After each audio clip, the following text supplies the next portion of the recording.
Everybody,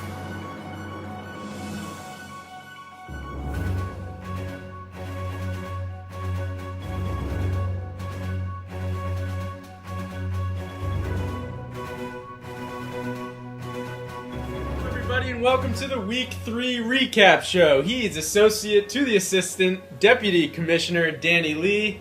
I'm your commissioner Ross Berge. Let's get right into it.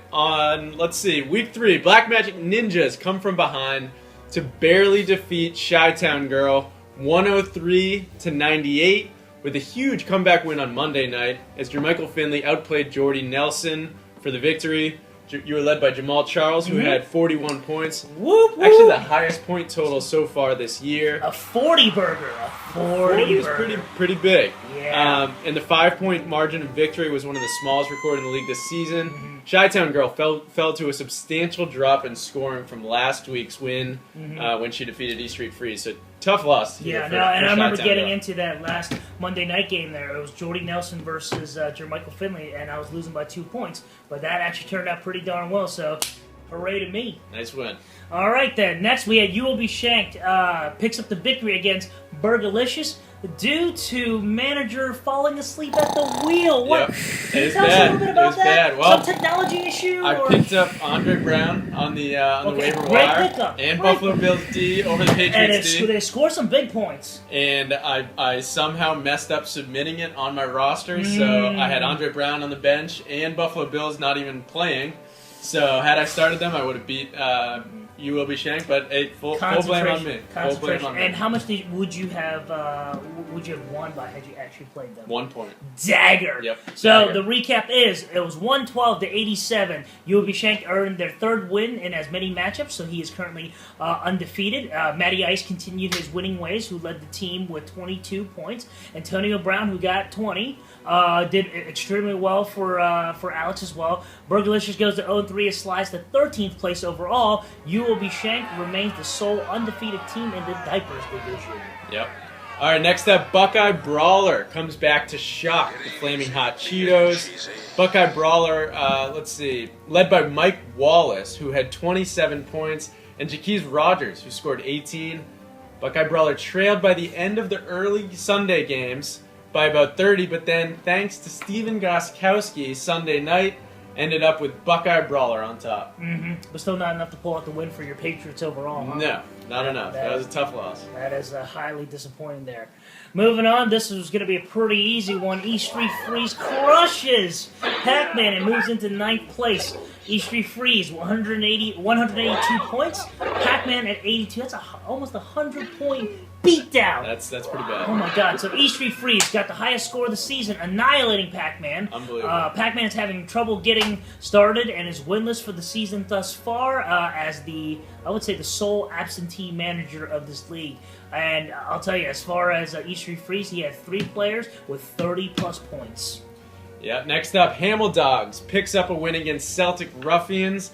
Nick got 24 from Tony Gonzalez and 23 from my little white guy, Wes Welker. Oh yeah, finally shows up.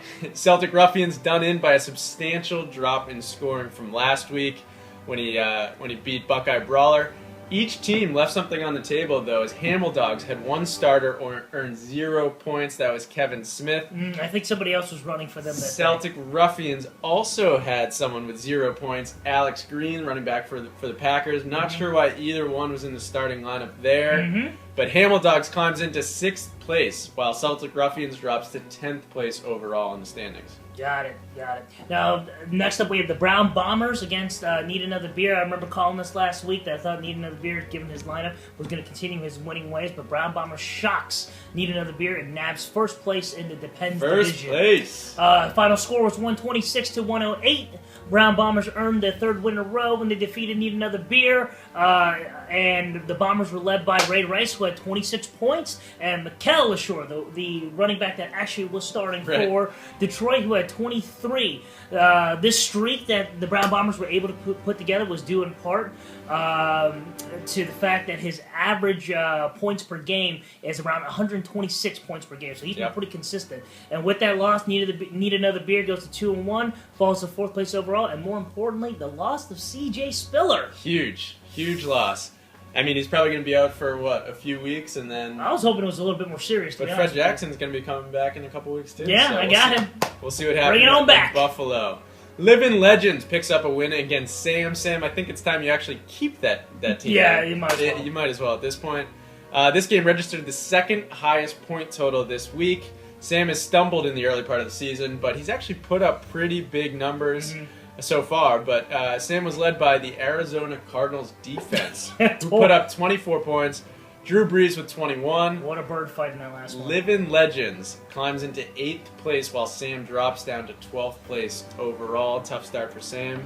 Absolutely. I know his pain, though, being 0-3. Yes, as the losers of the league. So, now moving on to this week's matchups. Yep. We're going to start with Celtic Ruffians versus Need Another Beer, and we're going to call them like we sees them. So, as it stands right now, I mean, the way that this lineup's looking, I still got to go with Need Another Beer. He's got the more well-rounded team. Peyton Manning is not as good as Robert Griffin III, I would think, but that Roddy White and Andre Johnson is scary. Yeah, I think Manning actually comes back and has a good game. I think Need Another Beer has better receivers, Roddy White and Andre Johnson. Should play Randall Cobb and Percy Harvin, though I do like Percy Harvin. Percy, my head hurts Harvin? Yeah, exactly. So I'll take Need Another Beer. Okay. You're in the same boat? I'm in the same boat. All right. Sam versus the Buckeye Brawlers, okay? I would say overall, I'm going to call Sam to win this one. Yep. Buckeye Brawlers needs to do a little bit of retooling out over here based upon point projections. Not that He's got Mike everything. Wallace on a bye, so he's got to update that one. Yep.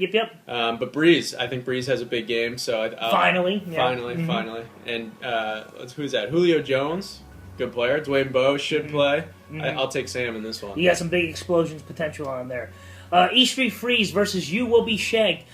Can he repeat that 180-point performance, or at least some semblance of that? I don't think so. I'm gonna take tough. Alex in this one. I think E Street Freeze has a big drop off. When players have huge games, that it's hard to repeat that the next week. And I like Matt Ryan. I like Hayward. Hayward Bay's injured. Hayward Bay's somebody's got to redo their. Antonio Brown's on a bye, so Alex has got to update his lineup here. Yeah. But I think with the replacements, I still think Alex will win. I'm actually gonna go the other way around. I'm gonna say E Street Freeze will get two in a row here. Actually, Right. so Calvin Johnson, Megatron, and AJ Green looking pretty darn good. Not bad. All right, Hammer Dolls versus the Brown Bombers. Okay, projections would have the Brown Bombers taking it, and you know what? Quick glance over, I would say Brown Bombers still are going to continue and go undefeated at 4-0. I'm going to go with Brown Bombers. Interesting matchup here with Kevin Smith and Mikel LeSure. Somebody's going to. I don't think Smith remains in Hameldog's lineup. We also have Matt Stafford in this game too, That's so a lot of iffy. Lions. Yeah, absolutely. Matt Stafford questionable. So but versus the interception king Michael Vick. Yep.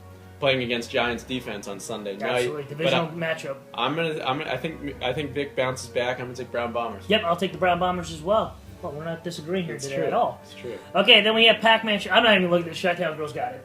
Why is that? The absentee manager. Yep. I don't even need to look at the lineup. I agree. Ryan Matthews is going to get hurt again, like he always does, and then he's just going to continue playing him. You know what? I'm going to take Pac-Man in this one. Oh, really? Yep. He pulls out his first win of the season. I think Ryan Matthews has a big game. He was the first game back last week, but this is his second game. I think he produces. Steven Jackson, not so much, but I think Miles Austin will have a big game. Anquan Bolden and my boy Tom Brady. Your boy Tom Brady. Got it. That's right. Then we have Flamin' Hot Cheetos South Beach against Living Legends. Who you got in this one? I got South Beach, man. I got the Superman, Flamin' Hot Cheetos, all the nicknames in the world here. Tony Romo, I mean, tough against that D. I think he's got somebody on his bench, but Hakeem Nicks is probably on his way back here. Brandon Marshall, Stephen Miller, Arian Foster. So that's a solid lineup. I'm not liking what's over there on Living Legends side. Fitz is the only one in MJD. Yeah, I don't like either quarterback in this matchup. Tony Romo and Phillip Rivers both struggling here. Yeah. But I think the receivers, Hakeem Nicks and Brandon Marshall, I like Flaming Hot Cheetos' team. Living Legends, his team doesn't impress me as much. He has Pete and Hillis in the running back 2 position. Yep. Don't like that one. Cedric Benson in the flex. Yeah, I don't like that either. I'm going to have to go with Flaming Hot Cheetos. Now, let's get to what everybody's been waiting for. The marquee matchup of the week. Marquee matchup. Shocker. The two of us. Black Magic Not a Ninjas biased versus opinion at all. Burgerlicious. This being the marquee match. So, who do you like in this one? Oh, I'm gonna spank the hell out of you. Are you kidding me? We got to do a side bet on this We one. definitely got to do a side, but we're open to suggestions from you guys, okay? But I'm sitting here at 2-1, him at 0-3, okay? Yep. I think the trend continues. Yeah, we'll see. I think I'm gonna reverse the luck here and actually Oh get yeah. a win. Yep. See, I actually will put my Josh Freeman up against your Aaron Rodgers, just the way that he's been playing as a Rogers is due to break out eventually. We all know that. We all know that. He's gonna put up 30 against you this week. Yeah, but my Jamal Charles, baby, let's do a 40 burger again. We're all set to go. We shall see. All right then. All right, so there you have it, folks. Week 3 in the books. Week 4 coming up here. Good luck to everybody.